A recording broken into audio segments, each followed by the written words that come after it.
Carrot பாயசம் எப்படி பண்ணுறதுன்னு பார்க்கலாம் வாங்கோ. கேரட்டை நல்லா தோல் உரித்து இந்த மாதிரி சின்ன சின்னதாக வெட்டி எடுத்துக்கலாம். இப்போ இதை நேரடியாக வேக வச்சு எடுத்துக்கலாம். வேக வச்சாச்சு.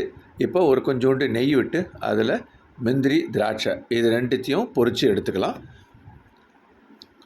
அதே நெய் மீதியில் நம்ம இந்த அரைச்ச கேரட் விழுதை போட்டு நல்லா கொஞ்சம் சாட்டே பண்ணி எடுத்துக்கலாம்.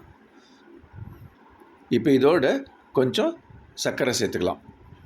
கேரட் வந்து ரொம்ப இழுக்காது, அதனால் கொஞ்சம் சர்க்கரை போகிறோம். இது நல்லா கொஞ்சம் வெந்த உடனே இதில் நம்ம ஏலக்காய் பொடி போடலாம். ஏலக்காய் பொடி போட்டால் அந்த கேரட் பாயசத்துக்கு ரொம்ப தூக்கலாக நல்லாயிருக்கும் டேஸ்ட்டு. இதுக்கப்புறம் நம்ம வறுத்து வச்ச முந்திரி திராட்சையை போட்டு கலரி எடுக்கலாம். ரொம்ப ஈஸி தான், சீக்கிரமாக பண்ணிடலாம். இப்போ காய்ச்சி ஆற வச்ச பாலை இதில் விடணும். விட்டோன்னே பாருங்கள், அந்த கலர் அப்படியே சூப்பராக இருக்குது. அவ்வளோதான், கேரட் பாயசம் ரெடி. பண்ணி பாருங்கோ, சாப்பிட்டு பாருங்கோ. வணக்கம்.